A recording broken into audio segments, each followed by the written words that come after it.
اللہ کے نبی علیہ الصلاۃ والسلام نے ارشاد فرمایا الخمر جماع الاسم، فرمایا شراب تمام برائیوں کی جڑ ہے۔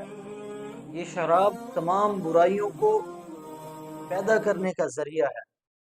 ایک صحابی رسول ہیں حضرت عبداللہ بن عمر رضی اللہ تعالیٰ عنہ، اور دوسرے صحابی رسول ہیں حضرت عبداللہ بن عمر۔ ایک عبداللہ ابن عمر اور دوسرے عبداللہ ابن عمر۔ حضرت عبداللہ ابن عمر رضی اللہ تعالیٰ عنہ فرماتے ہیں کہ بنی اسرائیل کے اندر ایک عورت تھی، بہت خوبصورت عورت تھی۔ ایک نوجوان تھا، اس عورت کا اس نوجوان کے اوپر دل آ گیا۔ جب دل آیا تو اس عورت نے ایک بندے سے کہا کہ میں تمہیں اتنا معاوضہ دوں گی، اتنی اجرت دوں گی، تم اس نوجوان کو یہ کہو کہ ہم نے تم سے گواہی لینی ہے، یہ بات کر کے اس کو ہمارے پاس لے کر آؤ۔ اب اس بندے نے اس عورت کی باتوں میں آ کر اس خوبصورت نوجوان کو کہا کہ بھائی ہمیں تمہاری گواہی کی ضرورت ہے، ہم نے تم سے گواہی دلوانی ہے، لہٰذا تم ہمارے پاس آؤ، آ کر گواہی دو۔ اس نوجوان نے کہا کہ ٹھیک ہے۔ اب یہ بندہ اس نوجوان کو اپنے ساتھ لے گیا۔ جب اپنے ساتھ لے گیا ایک گھر کے اندر داخل ہوا، اور اس گھر میں جیسے ہی داخل ہوا تو اس بندے نے اس گھر کا دروازہ بند کیا، اور وہ عورت جس کا دل اس کے اوپر آ چکا تھا، اس عورت کو جب عورت اس بندے کے قریب آئی تو اس سے کہا کہ ہم نے تم سے گواہی لینی ہے، لہٰذا اندر چلو۔ ایک کمرے کے اندر لے گئی، کمرے کو مکفل کیا، اس سے پھر دوسرے کمرے کے اندر لے گئی، اور اس سے پھر آگے تیسرے کمرے کے اندر لے گئی، اس سے پھر چوتھے، یعنی 7 بند کمروں کے اندر وہ عورت لے گئی۔ جب 7ویں کمرے کے اندر پہنچی تو یہ سارے کمرے مکفل کیے ہوئے تھے، بند کیے ہوئے تھے۔ اب اس کمرے میں جب یہ نوجوان پہنچا، خوبصورت نوجوان تھا، کہتا ہے جب میں اندر پہنچا تو بڑا عجیب معاملہ تھا۔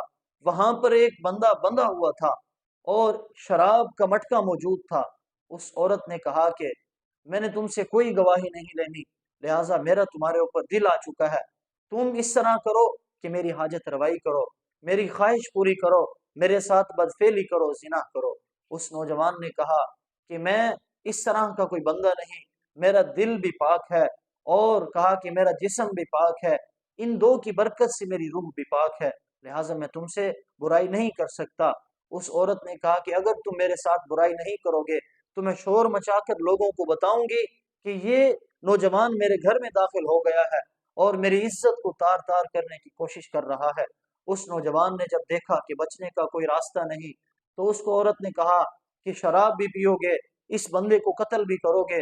اس کے دل میں یہ بات آئی کہ قتل کرنا بہت بڑا جرم ہے، قتل کرنا بہت بڑا گناہ ہے، ایسے ہی زنا کرنا بھی بہت بڑا گناہ ہے، میں اس طرح کرتا ہوں، ان 3 چیزوں میں سے شراب کو پی لیتا ہوں۔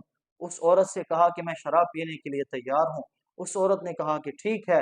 اس کو ایک گلاس شراب کا جب بھر کے دیا گیا، اس نوجوان نے شراب کا ایک گلاس پیا۔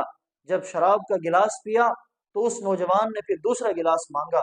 جب دوسرا گلاس مانگا تو اس کے بعد اس عورت نے کہا کہ نہیں، میں دوسرا گلاس نہیں دوں گی۔ اس نوجوان نے کہا کہ مجھ سے جو کہو گی میں کروں گا، لہٰذا مجھے شراب دو۔ اس عورت نے 3-4 دفعہ جب گلاس شراب کے بھر کر دیا تو اس نوجوان نے وہ شراب پی، خماری چڑھی، وہ عورت کے قریب گیا۔ عورت نے کہا کہ میں اس وقت تک تجھے اپنے قریب نہیں آنے دوں گی جب تک تم اس بندے کو اس کو قتل نہیں کرو گے۔ اس نے قتل کیا۔ قتل کرنے کے بعد جب اس کو قتل کر لیا تو پھر عورت نے کہا کہ اب میں تمہارے پاس آنے دوں گی۔ وہ نوجوان اس عورت کے قریب گیا اور اس سے بدفعلی کی۔ تو میرے محبوب نے فرمایا الخمر جماع الاسم، شراب تمام برائیوں کی جڑ ہے۔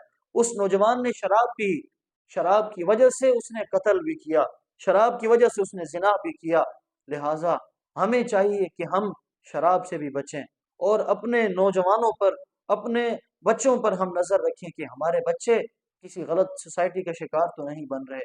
اور اس کے ساتھ ساتھ جو آج کل کی محبت ہے، اللہ ہم سب کی حفاظت فرمائے۔